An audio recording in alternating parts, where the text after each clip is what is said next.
आप एक आंदोलनकारी शिबू सोरेन जी के पुत्र हो और इसीलिए यहाँ के नियोजन नीति तुरंत जल्द से जल्द बनाए।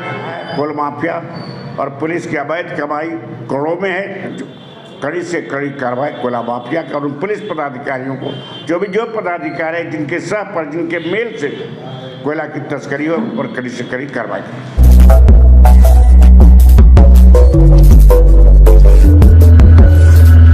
कल एक वाम दलों की बैठक सीपीआई माले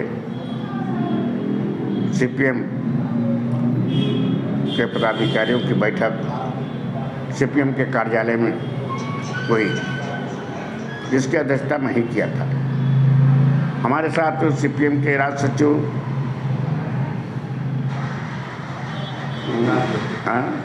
प्रकाश विप्लव, सीपीआई माले के राज्य सचिव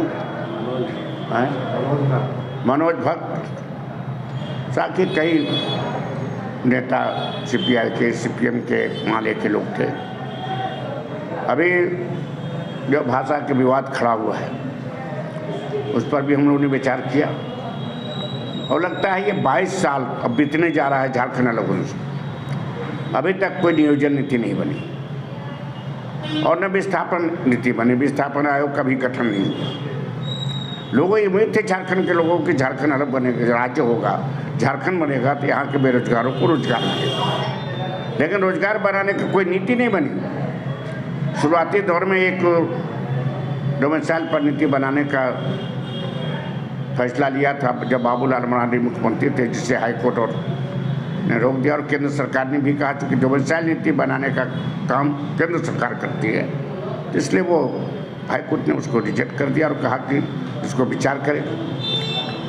तो अभी तक चाहे जो भी जिसकी भी सरकार बनी हो, चुनाव में सब आश्वासन देते हैं नियोजन नीति बनाएंगे, विस्थापन नीति बनाएंगे, नहीं बनी और लोगों को रोजगार का जो हक मिलना चाहिए न नहीं मिला।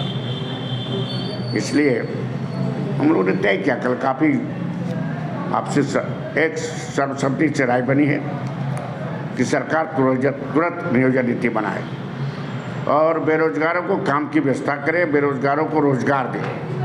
आज यहाँ के जो बेरोजगार हैं, जिनको काफ़ी उम्मीद थी झारखंड राज्य बनने से, वो पलायन करके रोजगार की खोज में दिल्ली जा रहे हैं, बम्बई जा रहे हैं, सूरत जा रहे हैं, देश के बड़े बड़े नगरों में जा रहे हैं, लेकिन इसकी चिंता सरकार को नहीं है। हम लोगों ने कहा है कि विस्थापन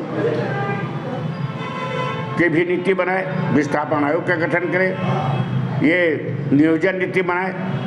यहाँ के बेरोजगार हैं, यहाँ के नौजवान हैं, उनको रोजगार की गारंटी करें। सन 1980 में हमने स्थानीय लोगों को काम की प्राथमिकता मिली, थर्ड ग्रेड में आंदोलन शुरू किया था। 6,500 से अधिक लोग हमारे साथ जेल गए थे। जगह नहीं मिला यहाँ तो चले गए, वहाँ भागलपुर कैंप जेल में भेजा गया, बक्सर कैंप जेल में भेजा गया, वो कृषि बाजार समिति हजारीबाग और वो कोडरमा में रखा गया।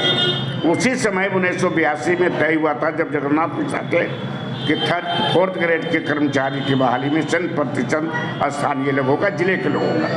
लोकल की परिभाषा भी तय हुई थी, लोकल का मतलब जिले के निवासी होंगे और थर्ड ग्रेड में 50% जिला के लोगों को प्राथमिकता दिया जाएगा, लेकिन उसका भी पालन नहीं किया गया। उसकी चर्चा जरूर होती है, जो भी सरकार बनी, चाहे वो अर्जुन मुंडा मुख्यमंत्री हों, रघुवर दास मुख्यमंत्री हों, हेमंत जी हमारे हेमंत सोरेन मुख्यमंत्री, चर्चा जरूर होती है 1982 के, लेकिन उस पर अमल नहीं किया जा रहा है। इसीलिए हेमंत सोरेन जी से कहना चाहते हैं, आप झारखंड के नौजवान मुख्यमंत्री हो, झारखंड के लोगों की आपकी उम्मीद है, आप एक आंदोलनकारी शिबू सोरेन जी के पुत्र हो और इसीलिए यहाँ के नियोजन नीति तुरंत जल्द से जल्द बनाए और विस्थापन नीति बनाए और नियोजन नीति बना करके यहाँ के बेरोजगार। झारखंड में अवैध कोयले की खनन और कोयला की तस्करी धड़ल्ले से चल रही है, चाहे वो चतरा हो, हजारीबाग, रामगढ़, बोकारो,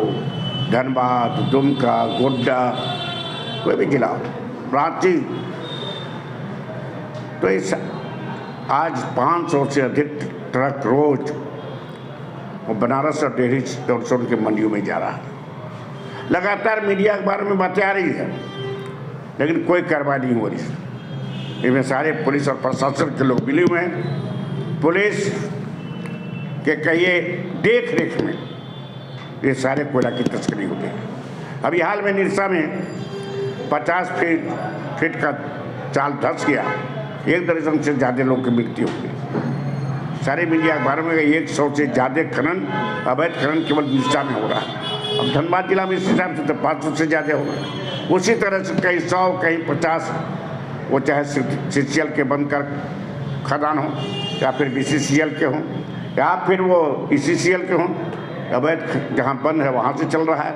वो CCL BCCL का भी और वो ECL का कोयला जो प्रोडक्शन होता है उससे भी रात में हाईवा से कोयले की धुलाई होती है। जितने भी कल का सस्पेंड के कारखाने हैं, दूसरे कारखाने हैं, चाहे वो हजारीबाग में हो, रामगढ़ में हो या फिर बोकारो धनबाद में हो, सारे उन कारखानों में कोयले का अवैध खनन कर CCL BCCL ECL से रात में चोरी करके खुलेआम हाईवा से वो कारखानों में गिराया जाता है। चूँकि उनको कारखानों को चलाने के लिए उनको कोयला 5,000 टन 10,000 टन मिलता है, चाहे CCL से मिले BCCL से मिले। उनका फिर वही जब चला जाता है कोयला 2 नंबर का, तो उसको 1 नंबर बना करके फिर बनारस के मंडियों में वो भेज देते हैं। इस पर कई बार लगातार मीडिया में अखबारों में बातें आ रही है, लेकिन कोई कार्रवाई नहीं हो रही। हम झारखंड से अभी झारखंड के चीफ सेक्रेटरी श्री सुखदेव सिंह ने बैठक बुलाया था। उन्होंने सारे जिला प्रशासन और SP को निर्देश दिया था कि कोयले के अवैध खनन को रोके। दिखावे के लिए इक्के दुक्के ट्रक को पकड़ा गया, लेकिन वो बंद नहीं हुआ। हम सरकार से मांग करते हैं, हेमंत जी मुख्यमंत्री हैं, उनसे भी मांग करते हैं कि कोयले की तस्करी को रोकें।